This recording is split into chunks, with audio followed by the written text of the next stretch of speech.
سیدنا حضرت امام حسن رضی اللہ تعالی عنہ خود تشریف لے کر گئے تھے ام المومنین حضرت سیدہ عائشہ صدیقہ رضی اللہ تعالی عنہا کے پاس، اور عرض کی اماں حضور گنبد خضرا میں ایک قبر کی جگہ باقی ہے، اگر آپ خوشی سے وہ جگہ مجھے دے دیں تو میں چاہتا ہوں کہ میں حضور کے قدموں میں دفن ہو جاؤں۔ سیدہ عائشہ پاک رو پڑی، فرمانے لگی جگہ تو اپنے لیے رکھی ہوئی تھی، لیکن چونکہ تم میرے محبوب کے بیٹے ہو، تمہیں مصطفیٰ نے محبت کی ہے، لہٰذا ہم جگہ آپ کو دیتے ہیں۔ آپ تشریف لائے، امام حسین سے فرمایا کہ بھائی جان جب میری روح قفص انصری سے جدا ہو جائے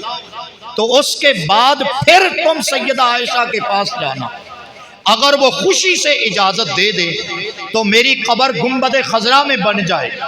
اور اگر اس پر کوئی فتنہ پیدا ہو جائے اور لوگ اعتراض کرنے لگیں تو پھر تم فتنے کی زد میں نہ آنا، پھر جنت البقیع کے اندر میری اماں فاطمہ کے قدموں میں میری قبر بنا دینا۔ بیان ایسے ہی ہوا، جب سیدنا امام حسن پاک شہید ہو گئے تو حضرت سیدنا امام حسین رضی اللہ تعالی عنہ گنبد خضرا میں آپ کی قبر کی تیاری کا حکم دیتے ہیں، لیکن اس وقت بنو امیہ کے کچھ لوگ جن میں مروان بن حکم جیسے شخص کا نام سامنے آتا ہے وہ آڑے آ گیا، اور اس نے آ کر کہا کہ میں یہاں قبر بننے کی اجازت نہیں دیتا اور ہم یہاں پہ قبر نہیں بننے دیں گے۔ ایک شور سا مچ گیا، حضرت امام حسین پاک نے تلوار نکال لی، فرمایا تم کون ہوتے ہو کہ ہمیں گنبد خضرا کے اندر اپنے بھائی کی لاحد بنانے کی اجازت نہیں دے رہے ہو؟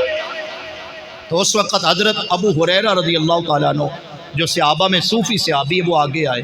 اور آگے آ کر کہا کہ اے امام حسین رضی اللہ تعالیٰ عنہ، آپ کے بھائی جان نے کیا وصیت کی تھی؟ آپ نے فرمایا نہیں تھا کہ اگر کوئی فتنہ پیدا ہو تو پھر یہاں قبر نہ بنانا؟ تو حضرت امام حسین نے پھر تلوار کو نیام میں لے لیا اور پھر جنت البقیع کے اندر حضرت سیدہ طیبہ سیدہ فاطمہ الزہرا سلام اللہ تعالی علیہا کے قدموں میں آپ کا مزار تیار ہوا، اور حضرت امام حسن پاک کا جب جنازہ اٹھا،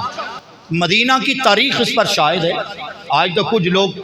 جھوٹی اور لنگڑی لولی روایتیں لا کے لوگوں کے آگے رکھ کر لوگوں کو جو ہے انتشار کا شکار کر رہے ہیں کہ امام حسن کے جنازے میں 9 سے زیادہ بندے نہیں تھے۔ آپ پڑھ کے دیکھیں ذرا کتابیں، سیرت نگاروں نے لکھا ہے کہ جب حضرت امام حسن پاک کا جنازہ اٹھا تھا تو شہر مدینہ میں اتنی کثیر تعداد آ گئی تھی کہ اگر سوئی کو آسمان سے نیچے پھینکا جاتا تو سوئی بھی زمین پر نہ گرتی، وہ بھی کسی کے سر پہ آتی، اتنا رش تھا۔ جب آپ کا جنازہ پڑھا گیا تو اس وقت مروان بن حکم کو کسی نے روتے دیکھا، مروان بن حکم رو رہا تھا، تو حضرت امام حسین رضی اللہ تعالیٰ عنہ آگے آئے اور آ کر فرمانے لگے کہ ساری زندگی تو انہیں میرے بھائی کو دکھ دیے، تو ایسا موڑ ہے زندگی کا جہاں تو نے میرے بھائی کو دکھ نہ دیا ہو، ہر موڑ پر تو نے دکھ دیا، حتیٰ کہ ان کی قبر بنانے میں بھی تو نے انتشار کر دیا، اب کیوں روتا ہے؟ تو اس نے ایک پہاڑ کی طرف اشارہ کر کے کہا کیا بتاؤں میں آپ کے بھائی حسن کی شان، کیا بتاؤں جتنے ظلم میں نے حسن پاک پر کیے ہیں، اگر اتنے ظلم و ستم اس پہاڑ پہ کر دیتا تو پہاڑ بھی ریزہ ریزہ ہو جاتا، لیکن تیرا بھائی حسن اس پہاڑ سے بھی بڑا صابر نکلا ہے۔